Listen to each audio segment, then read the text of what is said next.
आज मैं जो अनुभव आपके साथ साझा करने जा रहा हूँ, शायद यह अविश्वास जैसा है। मैं एक एसटी कंडक्टर हूँ। उस दिन मेरी ड्यूटी पुणे से तामिनी घाट होते हुए मानगांव तक थी। यह प्रकृति के नज़दीक एक खूबसूरत घाट है, लेकिन सुरक्षा के लिहाज के कारण उतना ही भयानक है। अगर आप इस घाट पर गाड़ी चलाते समय कोई गलती करते हैं तो आपको मौत का सामना करना पड़ता है। इस सड़क पर चलने वालों को इसका पूरा अंदाजा होगा, और अगर ये सफ़र रात का हुआ तो डर दोगुना हो जाता है, क्योंकि दिन में यह घाट जितना खूबसूरत दिखता है उतना ही डरावना लगता है। और बहुत से लोगों को पता होगा कि यहाँ कितने भयानक हादसे हो चुके हैं। वह मंगलवार था जब मुझे वह रोमांचकारी अनुभव हुआ, और मेरी नाइट ड्यूटी थी। मेरे सहचालक प्रमोद भाऊ थे। इस घाट पर कई बार हमारी ड्यूटी लगी, तो यह हमारे लिए एक नियमित दिनचर्या थी। दिन की तुलना में रात में बस कम भरी हुई थी। आगे की सीट पर कुछ यात्री थे और मेरी पिछली सीट पर कुछ लोग थे। रात के 10 बजे थे। बस पौड़ गांव से आगे बढ़ रही थी। देखते ही देखते जामगांव फाटा आने वाला था। मैंने जोर से कहा, चलो, कोई जामगांव फाटा है क्या? अगर है तो आगे आ जाए। हाँ अंकल, मुझे उतरना है, मेरे बगल वाली सीट पर बैठे उन 2 व्यक्ति ने कहा, और कुछ ही समय में जामगांव फाटा आया। मैंने घंटी बजाई और एसटी बस रुक गई। जैसे ही वे उतरे, बस आगे की ओर बढ़ गई। बस के बाहर बहुत अंधेरा था। समय समय पर आसपास गांवों की रोशनाई दिखाई दे रही थी। जैसे ही दिसली गांव आया, 2 यात्री वहां उतरे। अब मेरे पीछे कार में कुछ ही लोग थे। वे सभी चाचौली उतरने वाले थे, और काफी देर बाद जैसे ही चाचौली के पास पहुंची तो मैं जोर से चिल्लाया, चलो चाची वाली गांव, जल्दी आओ। और पीछे से कुछ लोग अपना सामान लेकर आगे आए, और अंत में चाचौली आया। मैंने अपनी सीट से बस का दरवाज़ा खोला। ड्राइवर ने सामने की लाइट जला दी, और उस पीली रोशनी में वह नीचे उतरने लगे। मैंने बचे हुए कुछ पैसे वापस कर दिए। चाचौली गांव एकदम शांत हो गया था। अब सड़क बिल्कुल शांत थी। मैंने बस का दरवाज़ा बंद कर दिया और फिर से डबल बेल बजा दी। मैंने पिछली सीट की ओर देखा। बस अब पूरी तरह खाली हो चुकी थी। चलो प्रमोद भाई, बस आगे ले लो, अब कोई नहीं है। मैंने सोचा मानगांव आने तक मुझे अच्छी नींद आएगी। मैंने एसटी ड्राइवर प्रमोद भाई को बताया। मैं अपने पैर सामने फैलाकर और सिर पीछे झुकाकर सोया था। गाड़ी की आवाज़ और ठंडी हवा में कब मेरी आंख लग गई मुझे पता ही नहीं चला। कितना टाइम हो गया था मैं यह नहीं जानता था, लेकिन अब शरीर बहुत ठंडा हो गया था, और यही चीज़ मुझे नींद से उठा रही थी। मैंने अपनी आंखें खोली। सामने सड़क पर एकदम अंधेरे में बस दौड़ रही थी। आंखों को साफ नजर नहीं आ रहा था। मेरी आंखों को अंधेरे का आदी होने में कुछ समय लगा, और मेरा ध्यान बगल की सीट पर चला गया, और मैं लगभग जोर से चिल्ला पड़ा, हे भगवान, यह कौन है? उस सीट पर अंधेरे में कोई बैठा था। वे 2 व्यक्ति प्रतीत हो रहे थे, क्योंकि वे अंधेरे में मुझे ही देख रहे थे। मैं चीख उठा। वैसे ही प्रमोद भाई ने गाड़ी साइड लेकर गाड़ी रोकी। विलास भाई, क्या हुआ? प्रमोद भाई, बस में अभी भी कोई है, मैंने घबराते हुए उनसे कहा।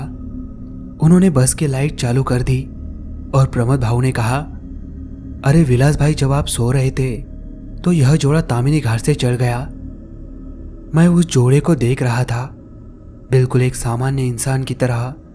एक महिला, एक पुरुष थी। वह जवान लग रहे थे, हाल ही में शादी हुई लग रही थी। मैं अब भी उन्हें देखकर डर रहा था। अरे लेकिन मुझे बता तो दिया होता प्रमोद भाई, मैंने प्रमोद भाई से कहा। क्षमा करे काका हमको, यह उनकी गलती नहीं है।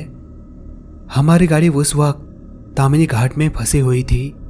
कई गाड़ियों को हाथ दिखाया, लेकिन कोई नहीं रुका। तभी कुछ देर बाद एसटी बस आती हुई दिखी। सौभाग्य से बस रुक गई। बस हमें अगले गांव तक पहुंचने दो। उस जोड़े के युवक ने मुझसे कहा, बाप रे, मेरी तो जान निकल गई। मुझे अचानक ख्याल आया कि बस में आप लोग कैसे चढ़े। प्रमोद भाई मुझ पर थोड़ा हंसे और मुझसे कहा, डरो मत विलास भाई, ऐसे तो हमने कितने लोगों की मुसीबत में मदद की है। हाँ अंकल, आप चाहे तो हम टिकट ले लेंगे अगले गांव का, युवक ने मुझसे कहा। अरे नहीं नहीं, वैसे भी बस मानगांव जा रही है, मैंने उससे कहा। बस चालू करके प्रमोद भाऊ ने आगे बढ़ाई। मेरा ध्यान बस की खिड़की से बाहर चला गया। बहुत अंधेरा था और हम तब भी तामिनी घाट पर ही थे। तभी उस युवक ने मुझसे कहा, आप हमें देखकर बहुत डर गए थे अंकल, आप ठीक तो है? हाँ, सचमुच डर लगा था मुझे। मैं जब नींद से उठा तो अचानक अंधेरे में मैंने तुम लोगों को देखा तो डर लगना ही था। मैंने उनसे कहा, हाँ यह भी बराबर है। मैंने हंसते हुए उनसे कहा, एक बार तो मुझे लगा कि बस में कोई भूत चढ़ गया है। सामने वाले जोड़े ने अजीब तरह से देखकर मुझसे कहा, हाँ अंकल, हम वही है। मैं फिर जोर से हंसा। बस करो हाँ, आपने मुझे हार्ट अटैक तक पहुंचा दिया होता। नहीं अंकल, हम सचमुच बात कर रहे हैं। उसके साथ जो महिला थी उसने मुझसे कहा, अच्छा, मुझे लगता है आप भूतों को भी इंसान की तरह बातें करना आता है। उन्होंने इस बारे में कुछ नहीं कहा। आप सचमुच हम पर विश्वास क्यों नहीं करते? उस युवक ने मुझसे कहा, अरे कौन भरोसा करेगा? क्या कोई भूत इंसान की तरह चलते हुए देख सकता है? मैं कई वर्षों से इस सड़क से गुजर रहा हूं, लेकिन मैंने पहला जोड़ा देखा जो कह रहा है कि मैं एक भूत हूं। वो दंपति मेरी ओर देखकर मुस्कुराए और उन्होंने कहा, काका तुम बड़े ही धैर्यवान हो, मान गए आपको। मैं थोड़ा हंसा और प्रमोद भाऊ से कहा, क्या यार प्रमोद भाऊ, बता देते कि हमारे बस में भूत सवार हो गए हैं। सफर में मेरी नींद चली गई थी। यात्रा के दौरान बोर होने की बजाय कम से कम बात तो करे। इसलिए मैंने उनसे कहा, तो आप दोनों जा कहाँ रहे हैं? मैंने उस जोड़े से कहा।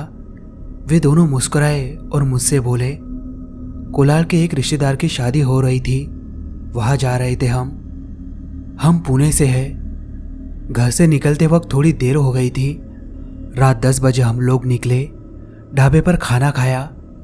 सफर रात का था, यह थोड़ा डरावना भी था। कैसा डर? मैंने उनसे कहा, काका इस तामिनी घाट में इतने रोड हादसे हुए हैं कि अगर आप रात में यहाँ सफर करेंगे तो हो सकता है कि आपके सामने कोई भूत प्रेत आ सकता है। क्या? ऐसा तो कुछ नहीं है, मैं तो कई बार इस रास्ते से गुजरा हूं, मुझे तो कुछ दिखाई नहीं दिया। मैंने उस जोड़े से कहा, सब होता है काका, लेकिन दिखाई तभी देता है जब उसका समय होता है। उनकी बातें सुनकर मुझे बहुत हंसी आई। वो दोनों भी मेरे तरफ देखकर बस घूर रहे थे।